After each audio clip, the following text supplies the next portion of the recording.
బాపట్ల జిల్లా మార్టూరు మండలం మార్టూరులో 4 రోజుల క్రితం జరిగిన మైనింగ్ ఆఫీసర్ల ముసుగులో ప్రైవేట్ సైన్యం వచ్చి గ్రానైట్ ఫ్యాక్టరీల దగ్గర హడావిడి చేశారు.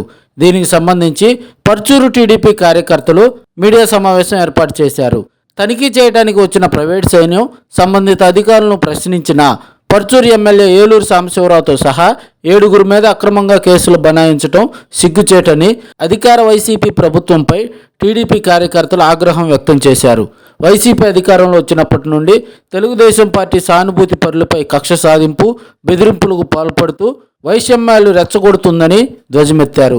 తెలుగుదేశం పార్టీ గత 40 సంవత్సరాల కాలంలో ఇలాంటి బెదిరింపులకు ఎప్పుడూ బెదిరిపోలేదని, పోరాటాలు మాకు కొత్త కాదని, మా నాయకుడు ఏలూరు సాంబశివరావుని టచ్ చేయాలంటే కార్యకర్తలుగా మమ్మల్ని దాటుకొని వెళ్లాలని ఉద్ఘాటించారు.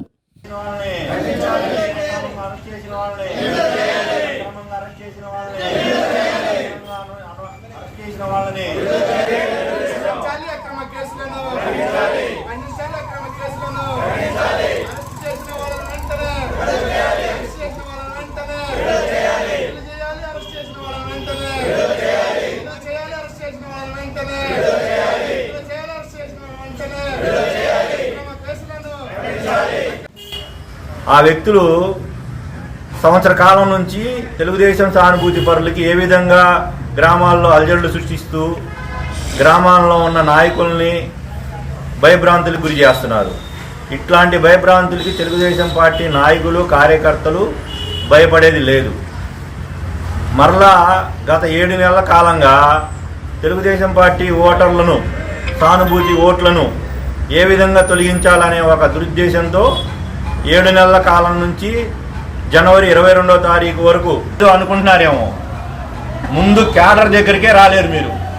ఏలూరు సాంబశివరావు దగ్గరికి వెళ్ళాలంటే క్యాడర్ని దాటుకొని మీరు వెళ్ళాలా, అది గుర్తుపెట్టుకోండి. మీరు ఏం చేయాలనుకున్నా ముందు క్యాడరే భయపడదు. మీరు రిమాండ్లకు వేస్తారా, లేకుంటే కేసులు బనాయిస్తారా? వర్గంలో మాటూరు గ్రామంలో ఈడీ దాడులు జరిపారు. దాన్ని ప్రశ్నించినందుకు మన నాయకుడి మీద కేసులు బనాయి ఎన్నో ఎదుర్కొని ఈరోజు ఇలా నిలబడి ఉంది. తెలుగుదేశం పార్టీ క్యాడర్ ఎప్పటికీ భయపడదు. వైసీపీ నాయకులు దానికి మూల్యం చెల్లించుకోవడానికి సిద్ధంగా ఉండాలి. అనుచరులు ఎవరంటే మన ఎంపీ విజయసాయి రెడ్డి గారి అనుచరులు. వాళ్ళని ఎంట వేసుకొని డ్రైవర్లుగా పెట్టుకొని ఆ వెహికల్లో కారం మూటలు, మారణాయుధాలు పెట్టుకొని గ్రానైట్ ఫ్యాక్టరీల మీద దండయాత్ర చేయటం, వాళ్ళు ఏదన్నా డబ్బులు ఇవ్వకపోతేనో ఏదన్నా అడ్డం తిరిగితేనో వాళ్ళ మీద దాడి చేసి డబ్బులు గుంజుకోవడం. ఇది ప్రశ్నించారని చెప్పి మన గ్రానైట్ ఫ్యాక్టరీ ఓనర్లందరూ కూడా వాళ్ళని పట్టుకొని సాక్ష్యాలతో, వీడియోలతో సహా కారం పడిపో మూటలు కానివ్వండి, మారణాయుధాలు కానివ్వండి, వచ్చిన వాళ్ళు విజయసాయి రెడ్డి మనుషులు అని చెప్పి పబ్లిక్గా వీడియోలతో సహా తీసి బయట పెట్టడం జరిగిందండి. ఆ కేసు పెట్టడం కోసం మన వాళ్ళు 7 స్టేషన్కి వెళ్తే వాళ్ళకంటే మనకంటే ముందే ఆ వచ్చిన అధికారి రెడ్డి గారు, ఒక ఆయన అధికారి 7 మీద 8 మంది మీద వచ్చిన డ్యూటీలో ఉన్నటువంటి గవర్నమెంట్ అధికారిని డ్యూటీ చేసుకొని అడ్డుకున్నారని చెప్పి ఒక నెపం పెట్టి ఒక కేసులు పెట్టడం జరిగిందండి. అందులో మన ఎమ్మెల్యే ఏలూరు సాంబశివరావు గారి పేరు కూడా ఉందండి. వీళ్ళందరినీ కూడా గత 3 రోజుల క్రితం 500 గ్రానైట్ ఫ్యాక్టరీలో కూడా ప్రతి నెల మామూలు తీసుకోవడం.